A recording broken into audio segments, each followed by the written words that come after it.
இப்ப பாத்தீங்கன்னா இந்த பயம் இன்னைக்கு மெயின் பெற்றோர்களுக்கு பயம் என்னன்னா பிள்ளைகளை குறித்தான பயம்தான். அந்த பிள்ளைங்களை எப்படா கல்யாணம் பண்ணி கொடுப்போம் அது வரைக்கும் பயம், அது வரைக்கும் பயம். அதுக்கப்புறம் இவங்க லேஸ் ஆயிடுவாங்க, அதுக்கப்புறம் அவங்க பயப்படுவாங்க. ஏன்னா அவங்க ஜெனரேஷன் வரணும்ல. இப்போ வாய்க்கு வந்த மாதிரி பேசுவாங்க. ஏன் பேண்ட் ஷர்ட் போட்டா என்ன, பனியனை போட்டா என்ன, இப்படி இருந்தா என்ன, பொம்பளைங்கன்னா என்ன, உங்களுக்கு எல்லாம் கீழ்ப்படிஞ்சுதான் இருக்கணுமா? இன்னைக்கு வர சமுதாயம்லாம் என்ன பண்ணுது? லா பேசுது. அதுக்கு அடுத்தது அவங்க ஜெனரேஷன் எப்படி பேசும்? இதோட லா பேசும். ஆனா எந்த லா எந்த காலம் நேரம் மாறினாலும் இந்திய கலாச்சாரம் எப்படி இருக்குதோ அப்படிதான் இருக்கும். அது அப்படிதான், அது மாறாதது. உடனே நம்ம பிள்ளைங்களாம் என்ன சொல்லுவாங்க, என்ன அப்போனா பெண்கள்னா கொத்தடிமையா?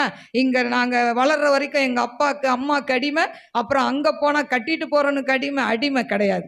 அல்லேலூயா. ஆண்டவர் உங்களை நேர் வழியில் நடத்துகிறார். ஏன்னா நம்ம இப்போ ஃப்ரீயாக இருந்தோம்னா நம்ம போகிறது பரலோகத்துக்கு போகவே முடியாது. இடுக்கமான வாசல் வழியாக எங்கே போகணும்? பரலோகத்துக்கு போகணும். பரலோகத்துக்கு போகிற வழியெல்லாம் இடுக்கமான வாசல் தான்.